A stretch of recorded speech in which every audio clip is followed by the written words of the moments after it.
Allez, on plonge directement dans le vif du sujet. Bienvenue dans ce décryptage où l'on va s'attaquer à l'un des sauts technologiques les plus dingues de cette décennie.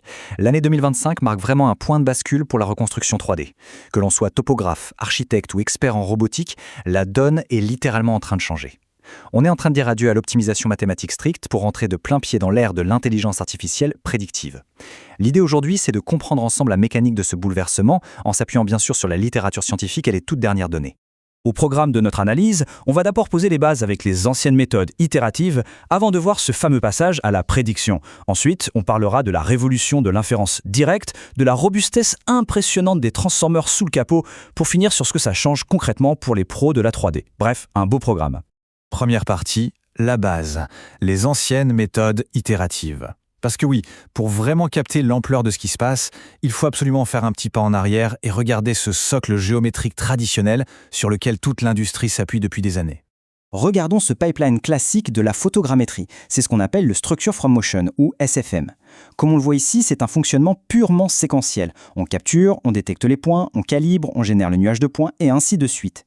Mais le vrai problème ici, c'est l'extrême fragilité de cette chaîne. C'est simple, si l'algo trébuche à l'étape 2, par exemple, lors de l'appareillement des images, eh bien l'erreur s'amplifie et vient inévitablement bousiller toute la modélisation finale. C'est littéralement un château de cartes mathématique.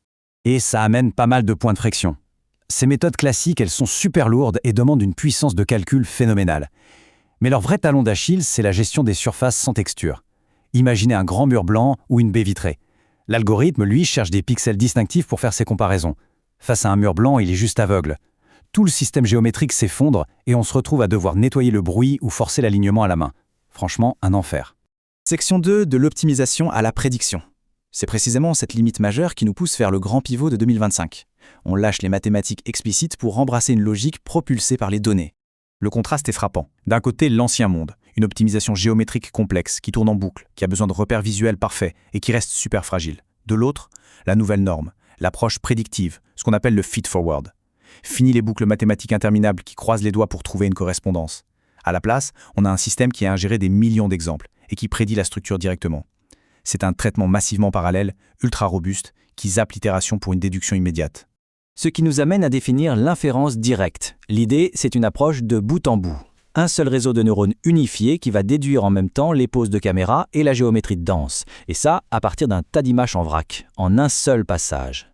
La beauté du truc réside dans les mots unifiés et un seul passage. En fait, ce réseau compacte des logiciels entiers avec toutes leurs étapes complexes de calibrage en une seule opération super élégante. On donne des images et paf, on a l'espace et la géométrie instantanément. Passons à la troisième section, la révolution de l'inférence directe.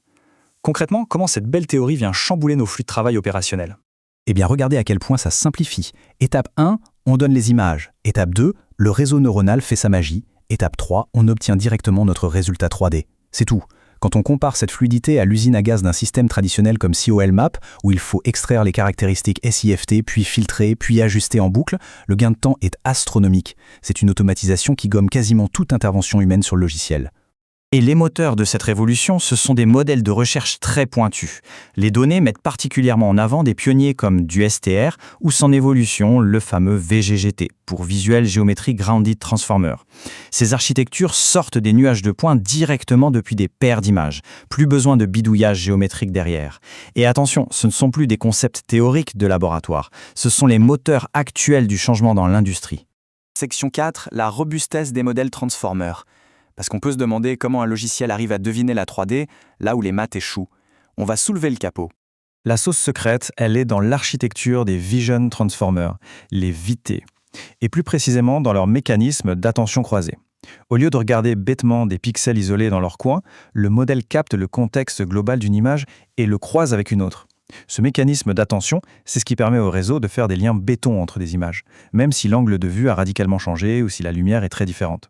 L'algorithme apprend littéralement à raisonner sur le contexte dense plutôt que de juste chercher un motif à l'aveugle. Pour bien saisir l'idée des a priori implicites, prenons une analogie. L'ancienne méthode, c'est un peu comme un ouvrier qui suit un manuel d'instruction mathématique à la lettre. S'il manque une ligne dans le manuel, il bloque. La nouvelle méthode, IA, c'est un maître architecte. Elle a vu des millions d'images.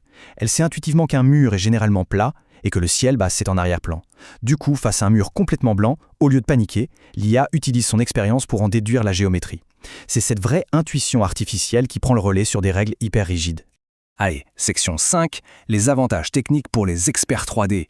C'est bien beau toute cette recherche, mais sur le terrain, dans notre quotidien de professionnel, ça donne quoi?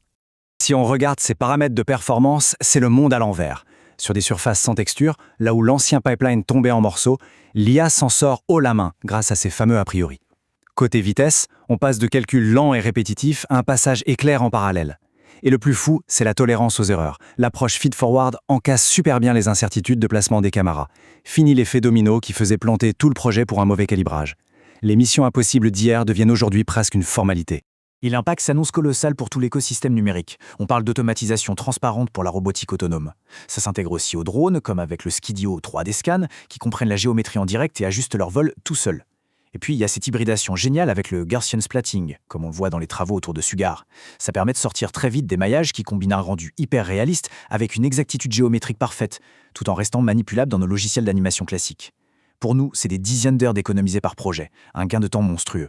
Il y a une citation tirée de nos sources qui résume parfaitement l'ampleur du bouleversement. Je cite « Les réseaux feed-forward remodèlent profondément le paysage technique autrefois dominé par l'optimisation itérative à plusieurs étapes, se faisant les champions d'une nouvelle philosophie d'inférence de bout en bout. » Ce qu'il faut retenir ici, c'est que ce n'est pas juste une petite mise à jour logicielle. C'est une vraie démocratisation de la vision 3D par ordinateur. La capacité à produire des modèles complexes n'est plus réservée à l'expert patient qui bidouille ses algos. Elle s'ouvre à tous ceux qui ont juste besoin d'un résultat fiable, rapide et automatique. Ce qui nous amène à cette question cruciale. La photogrammétrie classique est-elle vouée à disparaître? Avec des algorithmes prédictifs capables de comprendre intuitivement la structure d'une scène, de se moquer des surfaces lisses et de tout traiter massivement en parallèle, est-ce que l'ancienne école, purement mathématique, a encore un avenir à long terme? Ou est-ce qu'on fonce tout droit vers du 100% neuronal?